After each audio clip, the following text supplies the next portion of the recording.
Hello বন্ধুরা, তোমরা সবাই কেমন আছো?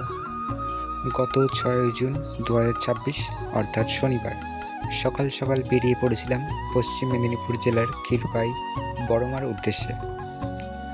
পশ্চিম মেদিনীপুর জেলার ক্ষীরপাই গ্রাম এই বিখ্যাত মন্দিরের ঠিকানা। দেবী কালিকা এখানে বড়মা নামে পরিচিত। এই মন্দিরটি একটি বিশেষ কারণে আলাদা। আর 5টা মন্দিরের মতো এখানে কোনো স্থায়ী পুরোহিত নেই। প্রতিদিন সাধারণ ভক্তরাই পুজোর কাজ করে থাকেন। তারাই স্বেচ্ছায় দেবীর সেবা করেন। এখানে প্রতিমা বিশাল আকারের। বড় মার উচ্চতা প্রায় 45 ফুট। কালী প্রতিমার 4 হাতের মধ্যে ওপরের একটি হাতে রয়েছে পৃথিবীর প্রতিকৃতি। এটি এই মূর্তির অন্যতম বৈশিষ্ট্য। দেবীর নিচের একটি হাতে ধরা আছে একটি সাদা পায়রা। মনে করা হয় এই হাত শান্তির বার্তা দেয়। মন্দিরের কাঠামোটি খুবই সাধারণ। ইটের গাঁথনি ও টিনের ছাউনি দিয়ে তৈরি। নেই কোনো নকশা, নেই কোনো কারুকার্য। এখানে ভক্তদের পুজোর ফল বা দক্ষিণা দেওয়া নিষেধ। ভক্তরা চাইলে দেবীর জন্য প্রসাদ রেখে যেতে পারেন। মূল মন্দির চত্বরে আরও একটি ছোট মন্দির রয়েছে, সেটি ছোট মার মন্দির নামে পরিচিত। এতক্ষণ তো এই মন্দিরের বিশেষত্ব বললাম। চলুন এবার তাহলে এই মন্দিরটিতে কিভাবে যাবেন, কোন রুট দিয়ে যাবেন, সেই সমস্ত বিষয়টা আলোচনা করি। আর হ্যাঁ, কত টাকা খরচ হবে সেটি তো ভিডিওর থাম্বনেইলে দেওয়াই আছে। সবার প্রথমে শুরু করি। আমার বাড়ি হলো পশ্চিমবঙ্গ রাজ্যের নদিয়া জেলার কালীনারায়ণপুরে। পার্শ্ববর্তী স্টেশন হলো রানাঘাট জংশন।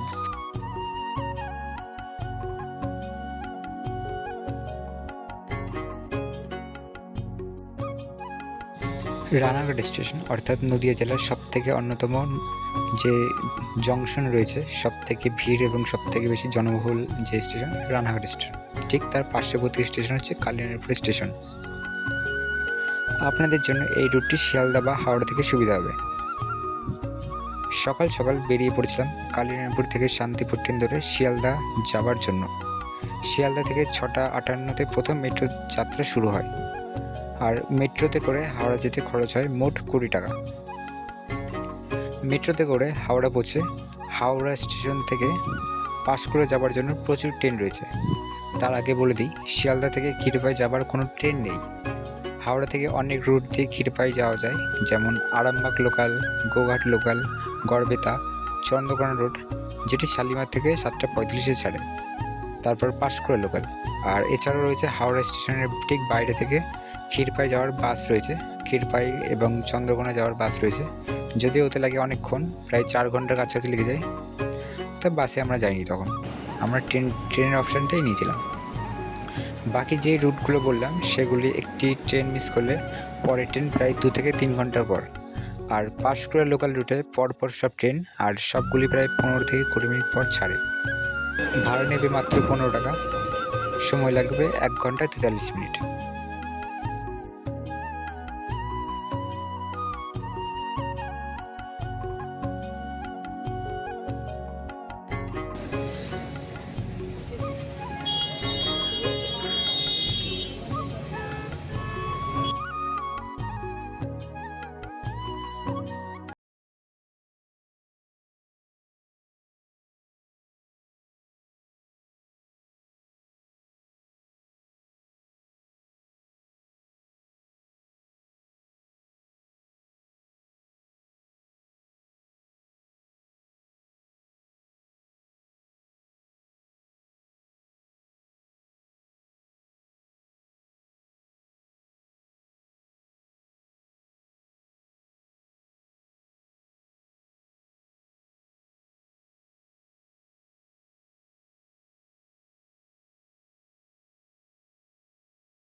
দেখতে পাচ্ছ পাঁশকুড়া স্টেশনের আগে কত পদ্ম।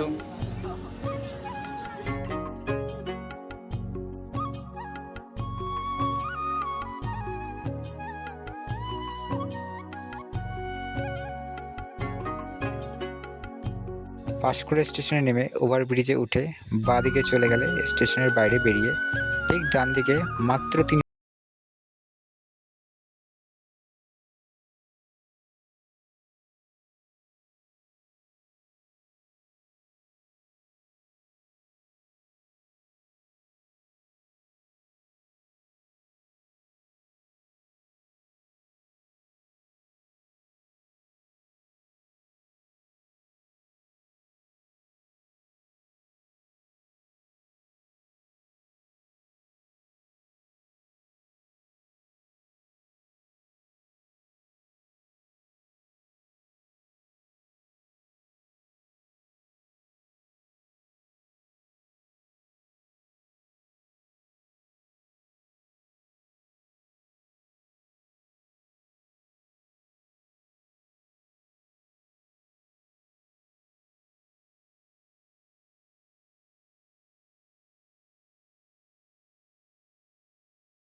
এই রাস্তা দিয়ে চলে আসলাম সোজা, বেশি দূর না, মাত্র 800 মিটার দূরে।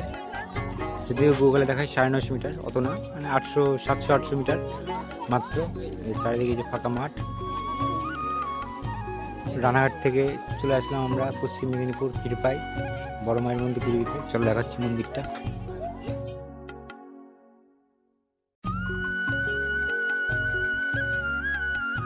করার আগে মন্দিরের বাইরে জুতো খুলে ভেতরে প্রবেশ করবেন।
হচ্ছে ডালা 50 টাকা করে, আর সুতো হচ্ছে 4টে 10 টাকা। তা আমরা ডালা নিচ্ছি 50 টাকা ডালা, আর সুতো 8টা করে নিচ্ছি, মানে প্রায় 70 টাকা পড়ছে আমাদের।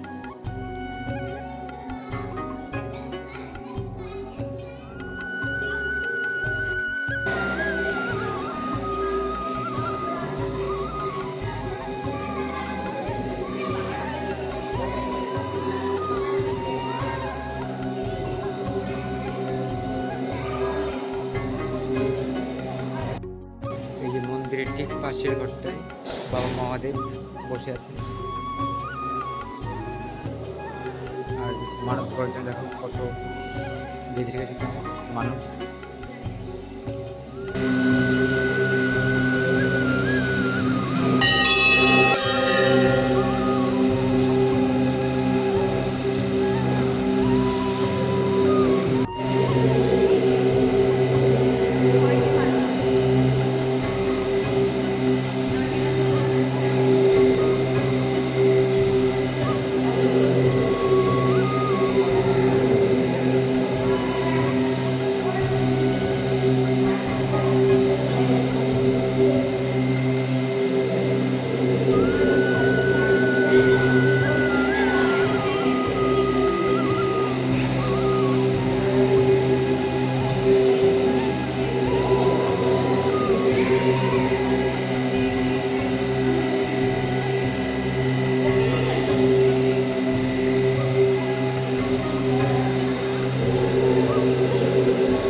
ক্ষীরপাই মন্দির থেকে বেরিয়ে মাত্র 30 মিনিটের দূরত্বে রয়েছে ঈশ্বরচন্দ্র বিদ্যাসাগরের জন্মবাড়ি। গ্রামটির নাম বীরসিংহ গ্রাম। বীরসিংহ গ্রামটি পশ্চিমবঙ্গের পশ্চিম মেদিনীপুর জেলায় অবস্থিত। এটি ঘাটাল মহকুমার ঘাটাল ব্লকের অন্তর্গত। এই গ্রামটি বিখ্যাত বাঙালি সমাজ সংস্কারক ও শিক্ষাবিদ পণ্ডিত ঈশ্বরচন্দ্র বিদ্যাসাগরের জন্মস্থান হিসাবে পরিচিত। মন্দির থেকে বেরিয়ে মেইন রোড, অর্থাৎ ঠিক যেখান থেকে বাসে করে নামলাম ঠিক সেখানেই আবার চলে যেতে হবে এবং যেই রাস্তা ধরে আমরা এসেছি সেই রাস্তাতেই পড়বে বীরসিংহ গ্রাম। মেইন রোড থেকে ঘাটাল যাবার যে কোনো বাস ধরলেই পৌঁছে যাওয়া যাবে বীরসিংহ মোড়। ভাড়া নেবে মাত্র 10 টাকা। বাসটি যেই মোড়ে দাঁড়াবে ঠিক তার পাশে অনেক বড় একটি গেট করা আছে। গলিতে ঢুকলেই দেখা যাবে অনেকগুলো টোটো দাঁড়িয়ে আছে। টোটোতে করে লাগে 10 মিনিট, ভাড়া নেবে মাত্র 15 টাকা। টোটো একদম বীরসিংহ গ্রামের ঈশ্বরচন্দ্র বিদ্যাসাগরের বাড়ির গেটের সামনে গিয়ে দাঁড়াবে।